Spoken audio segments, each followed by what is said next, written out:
Howdy YouTube. So today is September 23rd, 2020, and this is the 8-month update of my right below knee amputation. My amputation was in January 23rd, and it was for CRPS, Complex Regional Pain Syndrome. So today I'm going to show you a little bit some of the modifications that we've made, and I guess what you could call amputee life hacks to make everyday life and work life a bit easier. So one of the first things is clothing. Every leg amputee's nemesis is pants. You'll see a lot of amputees wearing shorts because it gives them easy access to their limb. Thankfully, one of our family friends is a seamstress, and she took it upon herself to modify my 550 jeans with a zipper. So this makes life a lot easier if I go see my prosthetist or I go see a doctor on a cold, stormy day. I don't have to freeze in shorts or wear jogging pants. I can wear my favorite jeans. So that comes in really handy. Now, the limb itself. So still wearing my Alps pin lock liner and a pin lock socket. And I'm going to explain to you some of the issues that have come up with this. So the Alps liner, we've made one modification to this liner, and that is what's called a comfort sleeve. So inside this is this kind of a silicone matrix type sleeve that I wear.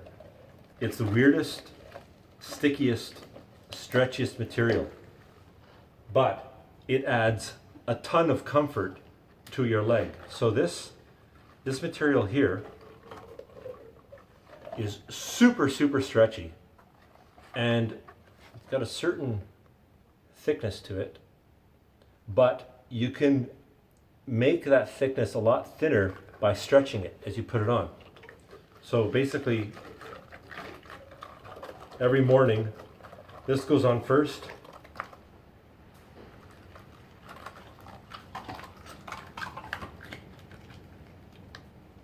Get the little wrinkles out.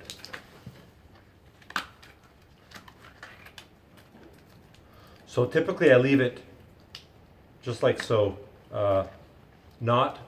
not stretched super thin, because it gives me a great deal of sponginess and protection on my skin. It really sticks to the skin well, and then the liner itself sticks to the comfort liner.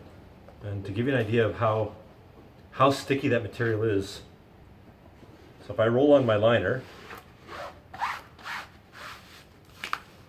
and then pull the liner off, that sleeve goes with it. So how is my limb healing up?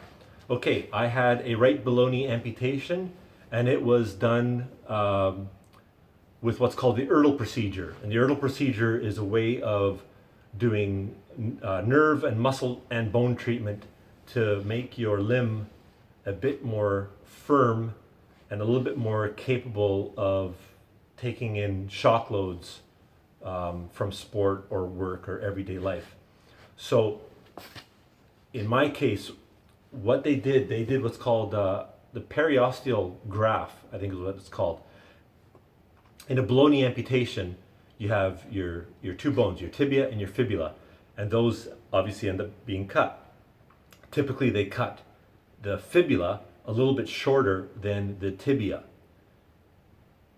There's a problem that can occur in some amputees is they get what's called chop sticking between this bone and this bone. That can create a lot of aggravation to your muscles and tissues and nerves. What the Erdl procedure does is it tries to minimize that by tying these bones together. There's two ways that they do that. In some patients, what they will do, they'll actually take a bone graft and put it sideways and allow the tibia and the fibula to grow solidly together, reducing that chop sticking. in my case, what they did, they took the periosteum. The periosteum is a sleeve that runs on the outside of your bones. They took that periosteum, they grafted that together. Now, what's happening over time is that periosteum is ossifying to form a bone bridge between the tibia and the fibula. That growth process is still happening with me. I had a CT scan, and there's a hint of a bone bridge coming across, but it still has not fully formed. It may form solidly right across. It may form part way and then stop. But regardless, I have still quite a solid connection between my smaller fibula and the main tibia. The outside of the skin, this is my suture line here, that's all healed up. And I have the small scar here on the outside where they did one of the nerve procedures. This nerve procedure was to relocate the perineal nerve away from the fibular head, which that takes a lot of pressure when you're in your socket. So as far as pain, I don't have any pain. I don't have any phantom pain, but I do get phantom sensation when I wear a regular foot. So yes, when I wear an actual traditional foot, I can actually feel my heel and my toes. I don't know exactly how that works, if it's just the brain playing tricks, but the way it was explained to me is that inside the socket, when you walk, that motion ends up producing signals to the end of your limb. Your brain will actually begin to learn to read those signals as, okay, this is toe pressure, this is heel pressure, this is outside foot pressure, this is inside foot pressure. And basically your brain ends up connecting that package to give you basically like proprioception and dexterity over this foot. And it's weird because now I'm an amputee and I feel my phantom foot much better than I did when I still had my CRPS affected foot. So that's a little bit on the surgery. Now, for work, because I need to access my pin lock socket, whether I'm wearing my stomper foot for operating the machines or I need to get out and walk around, I wear my regular foot, I need to get access to that pin lock. So what I wear for work is basically tailored pants. These are a pair of Levi's that the right leg has been removed, and that allows me, so if I wear those pants basically will come down to my knee, and it allows me access to change the ply socks throughout the day. And basically the ply socks accommodate for volume changes throughout the day. As the day goes along and you're in your leg, your socket still shrinks throughout the day. So in a pin lock assembly, you have to adjust that volume with the socks. The comfort liner that I wear inside my regular pin lock liner accommodates for some of that expansion and shrinkage. Now, one thing that we're trying to do is we're trying to make it so that I don't actually have to change entire sockets at work in order to go from the peg leg to my work boot. We are trying to put a quick change adapter underneath the socket. That raises another problem. Because I'm in a Maverick foot, and it is basically what's like an athletic or sport type foot, the profile of the foot assembly is quite tall. So